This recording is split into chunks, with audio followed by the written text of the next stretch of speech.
Assalamualaikum warahmatullahi wabarakatuh. Selamat datang di video kali ini.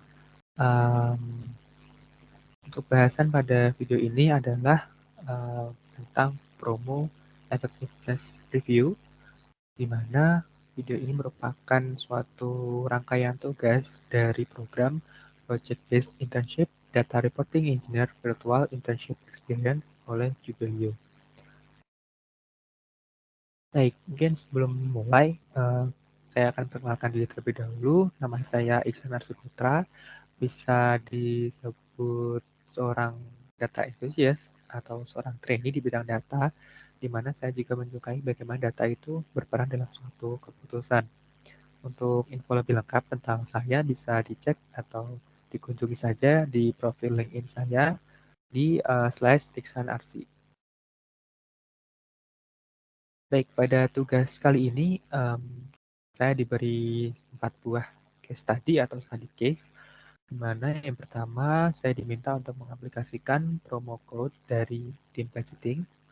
Kemudian yang kedua, membuat tabel laporan khusus untuk kuartal ketiga dan keempat. Lalu yang ketiga, melakukan summary dan visualisasi dari data hasil tabel kuartal ketiga dan keempat. Yang terakhir, membuat shipping label khusus bulan Desember tahun 2022. Toolsnya sendiri yang saya gunakan ada 4 buah. Untuk tools utama, yaitu ada PostgreSQL dan juga Microsoft Excel. Di sini PostgreSQL tentu saja digunakan untuk mengaplikasikan yang pertama ya, untuk case study yang pertama yaitu untuk mengaplikasikan promo code dari tim budgeting. Jadi nanti akan diberikan suatu data, kemudian saya diminta untuk memasukkan data tersebut ke dalam satu database yang menggunakan PostgreSQL.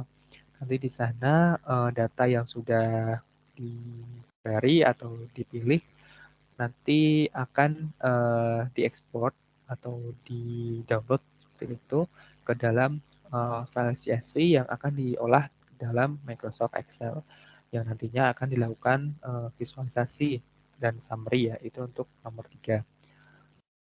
Kemudian untuk nomor 4 sendiri, data yang sudah diekspor itu data label. Untuk shipping label itu nanti akan di ekspor ke dalam Excel, kemudian file Excel akan dihubungkan ke dalam file Microsoft Word. Dan nanti di Microsoft Word kita akan menggunakan fitur mailing. Nanti di sana dapat dibuat label secara otomatis berdasarkan data-data yang sudah ada di file Excel. Kemudian yang terakhir, tools yang keempat, yaitu ada Microsoft PowerPoint, di mana aplikasi ini digunakan untuk menyusun laporan presentasi ini. Lanjut saja, langsung masuk ke hasil. Jadi yang pertama, untuk study case mengaplikasikan promo code dari tim budgeting. Di sini langkah yang pertama yang dilakukan yaitu membuat tabel promo code pada database yang sudah ditentukan. Itu tinggal gunakan saja query untuk membuat tabel, yaitu create tabel promo code dengan nama kolom yang sesuai dengan apa yang tercantum di file CSV yang diberikan. Untuk delimiternya di sini bisa diperhatikan.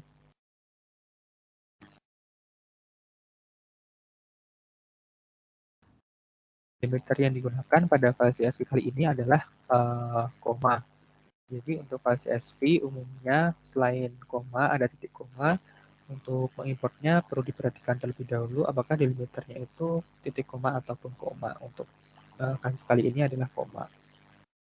Kemudian bisa dicek hasilnya setelah melakukan import menggunakan PostgreSQL. Kita bisa melakukan select, query select pada tabel promo code dan diperoleh hasilnya seperti yang ada pada gambar. Baik, selanjutnya untuk selanjutnya yaitu langsung masuk ke study case yang kedua. Tadi study case yang pertama sudah, yang kedua itu di sini saya diminta untuk membuat tabel laporan khusus kuartal ketiga dan keempat. Nah, untuk langkahnya mirip dengan langkah yang tadi case pertama, yaitu yang pertama kita perlu membuat uh, tabel dulu menggunakan query create table, di mana tabelnya nanti akan bernama Q3 underscore Q4 underscore review. Nantinya hasil yang didapat itu semuanya dalam bentuk lowercase karena di sini PostgreSQL um, lakukan secara defaultnya dia akan mengubah uppercase menjadi lowercase. Untuk um, kolomnya di sini ada beberapa, yaitu ada purchase date, item ID, item name, quantity, the price, promo ID, promo name, price deduction, price after promo. Nah, untuk um, nama kolomnya sendiri, saya diminta untuk mengambilnya dari tabel-tabel lain yang sudah tersedia di dalam database.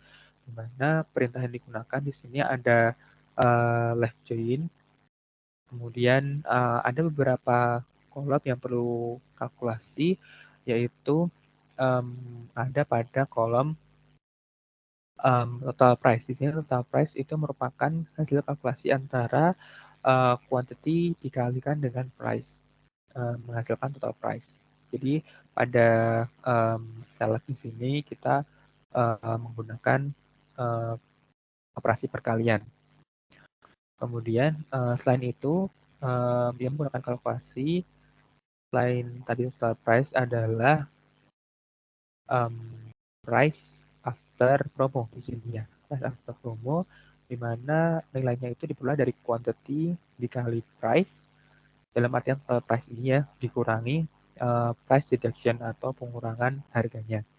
Di sini saya menggunakan case juga di mana ketika nilai yang dihasilkan itu kurang dari 0, maka di database akan tetap menampilkan 0. Selain itu, jika nilainya tidak 0, uh, jika nilainya 0 ataupun lebih besar, maka dia akan menghasilkan apa adanya sesuai dengan kalkulasi.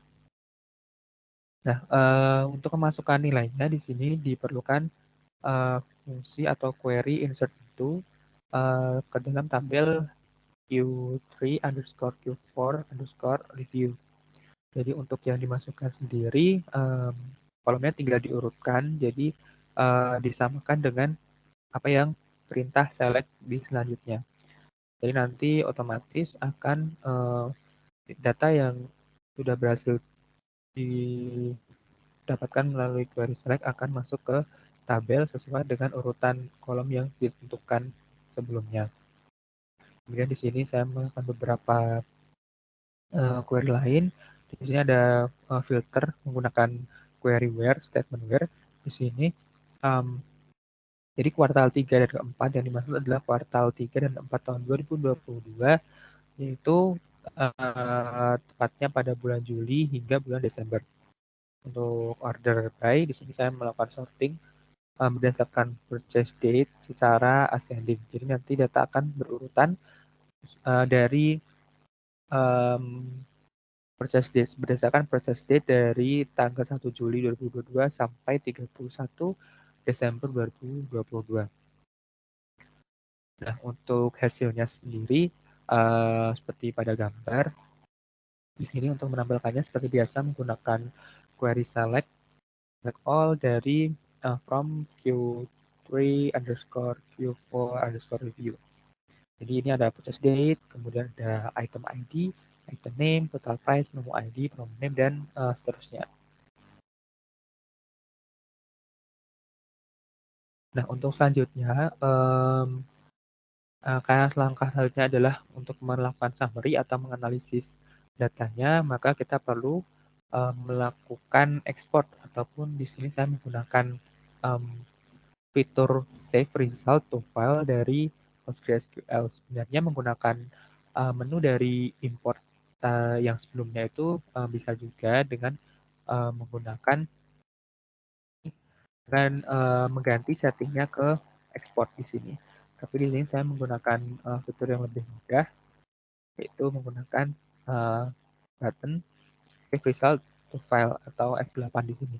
Jadi setelah melakukan query select sesuai dengan data yang dibutuhkan. Kita tinggal melakukan save di sana, kemudian melakukan save as CSV file. Nah, file CSV yang sudah diperoleh tinggal dimasukkan saja ke dalam file Excel. Di sini untuk masukkannya saya menggunakan fitur get external data dari Microsoft Excel. Jadi saya melakukannya secara manual. Jadi nanti pilihlah di tab data, kemudian masuk ke get external data dan pilih menu from text. Nanti di sana ada pengaturannya menggunakan delimiter apa, kemudian tipe datanya bisa diperiksa terlebih dahulu sebelum dimasukkan ke dalam file Excel. Ya, ini sudah masuk ke dalam Excel. Untuk langkah selanjutnya, saya diminta untuk membuat suatu summary menggunakan fitur pivot table, di mana dipisahkan ke dalam dua worksheet, yaitu revenue dan rasio. Untuk worksheet revenue di sini saya diminta untuk membuat pivot table dari penjualan ataupun total price ya untuk nilai yang di analisis di sini. Jadi yang dianalisis di sini adalah tren bulanan dari penjualan setiap item. Untuk kolomnya sendiri di sini ada purchase date tentunya. Untuk months dan days ini akan muncul otomatis di pivot table-nya ketika kita memasukkan purchase date. Kemudian untuk row-nya sendiri adalah item name. Jadi nanti tiap baris itu merupakan suatu record dari record penjualan tren bulanan dari suatu item. Untuk value-nya sendiri di sini yang dihitung adalah total price, karena untuk ya di sini sebenarnya ada dua, ada total price dan juga ini ada tabel kedua yaitu menggunakan price after promo itu. Untuk total price ini digunakan untuk menghitung atau melakukan summary terhadap penjualan tanpa promo. Di sini seperti yang dilihat terdapat satu filter, ada promo name di mana item yang dibeli atau dijual, yang terjual tanpa menggunakan promo akan promo name-nya itu akan menjadi nol value. Jadi di sini untuk filternya hanya menampilkan item yang terjual dengan promo bernama nol. Nah, selanjutnya di sini ada dua tabel. Yang tabel kedua itu merupakan tabel pivot table dari item yang terjual dengan menggunakan promo. Jadi selain yang nol. Oleh karena itu di sini value-nya akan sedikit berubah. Jadi saya akan tunjukkan. Jadi ada di sini di worksheet revenue. Ya. Ini.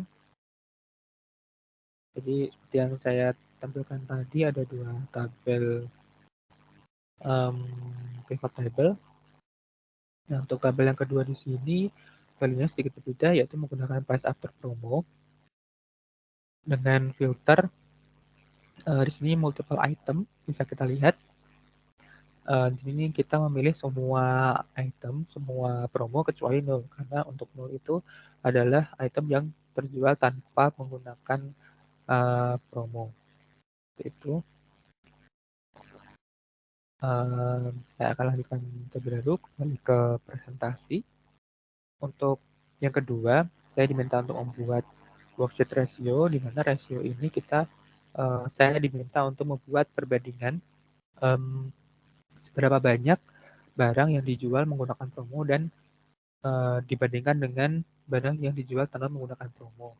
Di sini untuk lihat secara keseluruhan, saya menggunakan pivot table yang hampir mirip dengan yang tadi, tapi untuk value-nya digunakan dari kolom quantity. Jadi saya melihat dari segi jumlah. Untuk filternya yang satu menggunakan 0, yang satu menggunakan selain 0. Nah, dari kedua tabel ini nanti akan dihasilkan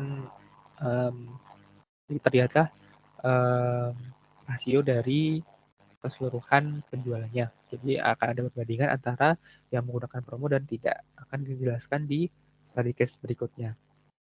Nah, untuk study case yang ketiga, kita diminta untuk membuat summary dan visualisasi dari kedua worksheet yang sudah dibuat tadi. Dan di sini ini merupakan visualisasi tren penjualan dengan penggunaan uh, promo dan tidak menggunakan promo. Saya akan zoom sedikit. Nah, di sini yang ada di kiri atas ini merupakan visualisasi tren penjualan, atau di sini saya menggunakan istilahnya income dari kuartal 3 sampai kuartal 4 tanpa menggunakan promo. Jika tanpa menggunakan promo, di sini dapat dilihat terdapat secara trennya dapat dikatakan naik tapi tidak terlalu signifikan dari bulan Agustus hingga bulan Desember. Di sini puncaknya ada di bulan Desember. Mungkin dari bulan Juli sampai Agustus di sini terdapat penurunan yang perlu dipastikan kepada stakeholder yang lain. Kenapa dari Juli ke Agustus dapat terjadi penurunan untuk diinvestigasi secara lebih lanjut. Tapi untuk kali ini kita hanya akan membahas mengenai trennya saja. Untuk promo tadi ya terdapat sedikit kenaikan namun tidak terlalu signifikan dari bulan Agustus hingga bulan Desember. Untuk maksimal sendiri di bulan Desember sendiri income yang diperoleh itu sejumlah 196 juta sekian. Kemudian jika kita lihat dengan penggunaan promo di sini ada perbedaan ya dari yang tadi. Untuk bulan Juli hingga bulan November itu cenderung stabil, di mana tidak ada fluktuasi yang terlalu berdampak di sini. Namun untuk November ke Desember di sini kenaikannya sangat tajam dan sangat signifikan. Kemudian jika kita bandingkan keduanya, untuk keduanya gabungan dari yang tadi ya ada dua, yaitu yang biru ini adalah income tanpa promo, yang hijau dengan menggunakan promo. Nah, untuk dari bulan Juli sampai bulan November di sini dapat dilihat mungkin tidak ada perbedaan yang signifikan, namun penggunaan promo itu cukup meningkatkan pembelian dari customer gitu ya. Selama bulan Juli sampai Oktober. Untuk bulan November di sini ada penurunan yang tentunya perlu diinvestigasi lebih lanjut. Namun pada bulan November ke Desember di sini sangat tinggi. Nah, untuk menginvestigasi lebih lanjutnya yang bisa saya lakukan itu saya di sini melakukan summary tambahan terhadap sales quantity.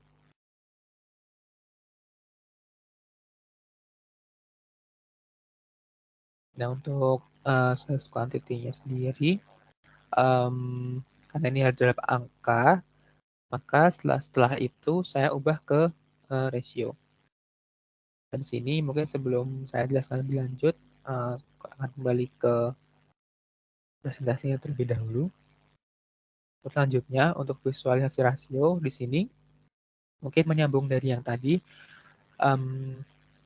kenapa di bulan November ke Desember itu kenaikannya cukup tajam. Jadi setelah kita melihat dari worksheet dari rasio, kita lihat summary-nya, bisa kita lihat untuk visualisasi yang pertama, yang atas ini, untuk jenis-jenis promonya di sini kita dapat ketahui kita punya 7 promo plus 1 penjualan tanpa promo atau 0. Jadi bisa dilihat untuk promo yang pertama, promo 10-10, seperti namanya, promo ini ditawarkan di bulan 10, yaitu Oktober. Tapi untuk penggunaannya sendiri di sini hanya 11% dari keseluruhan promo. Jadi tidak terlalu banyak atau signifikan penggunaannya. Untuk promo awal gajian di sini sedikit menarik karena awal gajian ini otomatis diterapkan di setiap bulan. Namun untuk penggunaannya sendiri tidak terlalu banyak. Kemudian untuk promo Christmas di sini tentunya promo ini diterapkan atau ditawarkan pada bulan Desember. Untuk penggunaannya sendiri cukup banyak ya jika dibandingkan dengan promo sebelumnya. Sudah mencapai di sini untuk Christmas 2,5%. Untuk promo end year di sini juga ada di bulan Desember, penggunaannya sendiri lebih banyak, lebih signifikan dari promo Christmas. Untuk gratis ongkir di sini cukup menarik karena gratis ongkir di sini ada setiap bulan dan penggunaannya selalu tinggi, cenderung sangat tinggi setiap bulannya dari bulan Juli hingga bulan Desember. Untuk Harbolnas di sini ada juga di bulan Desember, tentunya dia ada di 12-12 biasanya ya. Ini ada di angka 1,19%. Untuk nol di sini cukup menarik juga karena di setiap bulan itu penggunaan pembelian tanpa menggunakan promo code itu juga cukup tinggi. Di sini jika dilihat totalnya itu sampai 45,49%. Untuk promo 17-an di sini ada di bulan Agustus, penggunaannya tidak terlalu banyak, hanya di angka 0,18%. Ini juga ada visualisasi sederhananya, saya menggunakan Sparklight. Di sini bisa dilihat bahwa tiap promo itu punya tingkat penggunaan sendiri-sendiri. Namun jika kita lihat dari promo yang bulan Desember di sini kebanyakan di akhir dari chart Sparkline-nya di sini banyak kenaikan terjadi di bulan Desember karena banyak promo yang berpotongan atau beririsan secara bersamaan gitu ya ditawarkan di bulan Desember. Di sini antara lain ada Christmas, End Year, kemudian bonus. Kemudian untuk garis ongkir di sini juga berpotongan ya. Jadi dia juga cukup menyumbang di kenaikan penggunaan promo di bulan Desember. Kemudian jika kita lihat dari sisi grafiknya atau chartnya, di sini saya menggunakan line chart untuk penggunaan kode promo seperti yang dijelaskan tadi bahwa untuk Juli sampai November itu tidak terlalu banyak penggunaan promonya. Baru di bulan Desember di sini ada kenaikan yang cukup tinggi dalam penggunaan promo. Nah, jika kita lihat dari segi rasio atau perbandingan antara penjualan tanpa promo dan dengan kode promo, di sini dapat kita lihat porsinya. Untuk porsi tertinggi di sini saya sudah urutkan, jadi dari atas kemudian ke arah searah dengan jarum jam. Ini sudah urut berdasarkan nilai tertinggi ke nilai terendah. Untuk nilai tertingginya didapat oleh penjualan tanpa promo, yaitu cukup besar porsinya, di sini hampir 50%, yaitu sebesar 45,49%. Kemudian untuk pembelian yang kedua yang paling banyak itu menggunakan promo kode dari gratis ongkir. Jadi seperti yang dapat kita lihat tadi ya trennya untuk bulanan, karena gratis ongkir itu ada di setiap bulan, dia juga peminatan juga ternyata cukup banyak dibandingkan dengan penggunaan promo yang lain. Untuk promo selanjutnya, untuk urutan selanjutnya dia ada End Year, kemudian ada Christmas, Harbolnas. Di sini ada ini cukup unik, ada 3 promo ya, 3 jenis promo yang ditawarkan di bulan Desember. Yang di sini ternyata menyumbangkan cukup banyak dan menyumbang terhadap signifikansi penaikan dari penggunaan kode promo di bulan Desember tadi. Untuk promo lainnya, untuk yang 17-an dan 10-10 dan juga awal gajian, di sini porsinya cukup kecil, dari 1,13% hingga kurang dari 1%. Mungkin untuk promo 17-an di sini asumsi saya sendiri karena hanya ditawarkan di bulan Agustus, kemudian di bulan Agustus itu juga waktunya mungkin lebih singkat ya dari promo-promo yang lain, jadi penggunaannya juga tidak banyak. Pun demikian juga berlaku untuk promo 10-10. Tapi yang menarik di sini adalah promo awal gajian justru. Jadi promo awal gajian di sini uh, penerapannya diketahui setiap bulan itu ada yang menggunakan kode promonya. Namun porsinya tidak banyak, hanya semuanya di bawah 1% ya untuk setiap bulan. Hanya ketika diakumulasikan dia mencapai 1,13%. Dan di sini mungkin perlu dievaluasi ya dari segi strategi, apakah promo awal bulan awal gajian ini um, efektivitasnya seperti apa. Nanti kemudian apakah perlu ditingkatkan atau dievaluasi mungkin awal gajiannya untuk durasinya bisa diubah karena seperti yang kita ketahui untuk gajian sendiri dari pekerja di Indonesia ada yang gajian di awal bulan, ada juga yang di tengah bulan dan juga di akhir bulan. Mungkin periode gajian juga bisa dipertimbangkan untuk penerapan dari promo awal gajian ini agar promo kode yang sudah ditawarkan itu menjadi lebih efektif. Seperti yang ada pada promo gratis ongkir yang di sini setiap bulannya selalu ada dan penggunaannya sangat tinggi. Seperti itu. Ya, tadi summary-nya sudah. Kemudian tadi ke selanjutnya yaitu kita membuat suatu shipping label untuk bulan Desember, tepatnya tahun 2022 ya di sini. Untuk shipping tabelnya sendiri, seperti biasa yang pertama dilakukan itu membuat tabel dulu, tabel shipping summary untuk menyimpan data berupa shipping date, seller name, buyer address, buyer city, buyer zip code, dan kode receipt. Untuk datanya sendiri, kita menggunakan perintah insert into yang datanya diperoleh dari data di tabel yang lain. Di sini data yang diambil berasal dari tabel, bisa kita lihat di sini ada tabel shipping tabel dan seller tabel. Kemudian juga ada buyer tabel. Untuk fungsi yang diterapkan di sini yang uniknya itu ada fungsi concat. Jadi untuk nilai dari kolom kode resi di sini untuk ketentuannya diperoleh dari shipping ID, kemudian tambah dash, ditambah dengan purchase date, dash, kemudian ada shipping date, ada simbol dash, lalu buyer ID, dash, kemudian ada seller ID. Nah, nilai tersebut dikombinasikan menjadi nilai dari kolom kode resi. Untuk format dari purchase date di sini diperlukan formatting ke dalam format YYYMMDD. Jadi ada 4 digit untuk tahun, kemudian 2 digit bulan, dan 2 digit untuk hari atau tanggal. Di sini untuk di PostgreSQL, untuk mengubah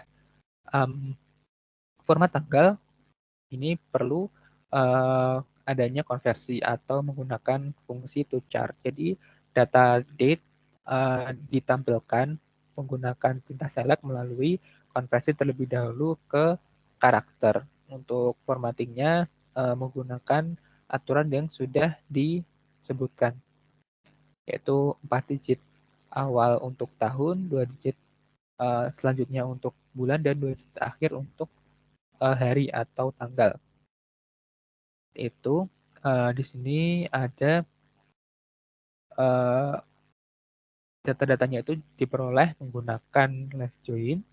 Di sini saya menggunakannya left join. Kemudian untuk pengurutan datanya saya urutkan berdasarkan shipping date atau tanggal pengiriman dari barang. Nah, hasilnya akan menjadi seperti ini. Jadi untuk shipping summary yang diperoleh itu nanti ada data shipping date, kemudian seller name, buyer address, buyer city, bayar zip code, dan juga kode resi. Dan ini bisa dilihat ya di kode resinya, ini merupakan kombinasi dari nilai-nilai yang ada di tabel yang lain, tentunya di sini tidak ditampilkan semua, dan juga ada shipping date juga di sini. Dan ada info buyer dan juga info seller. Itu. Nah, untuk selanjutnya di sini untuk membuat suatu shipping label, kita perlu menghubungkan data yang ada di Microsoft Excel. Jadi tentunya sebelum ini, setelah ini kita download lagi. Untuk caranya sama seperti tadi, kita download atau save sebagai CSV, kemudian data CSV-nya di-import ke dalam file Excel. Nah, setelah itu baru kita siapkan suatu file Word baru. Nah, di sini kita menggunakan fitur mailings atau tab mailings yang ada di Microsoft Word. Kita kemudian melakukan start mail merge dengan fungsi labeling.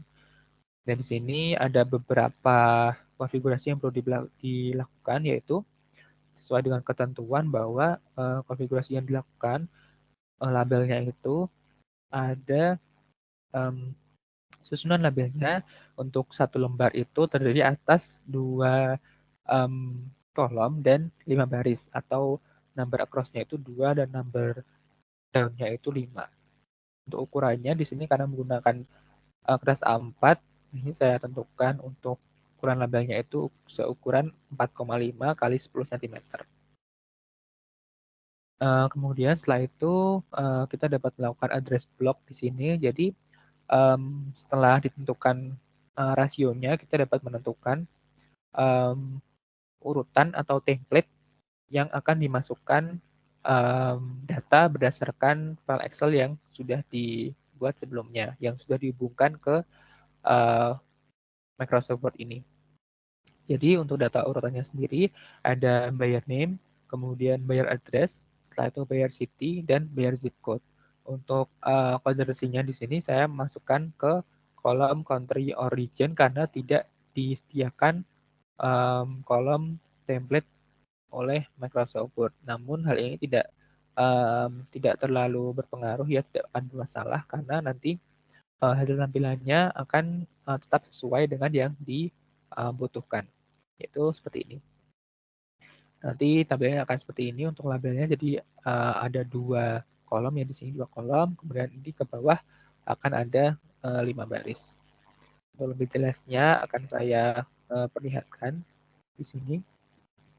Nah, jadi untuk labelnya akan jadi seperti ini. Di sini diperoleh untuk bulan Desember, saya mendapatkan sejumlah 148 lembar. Ini ada 5 baris. Di sini sesuai dengan data yang ada pada file Excel.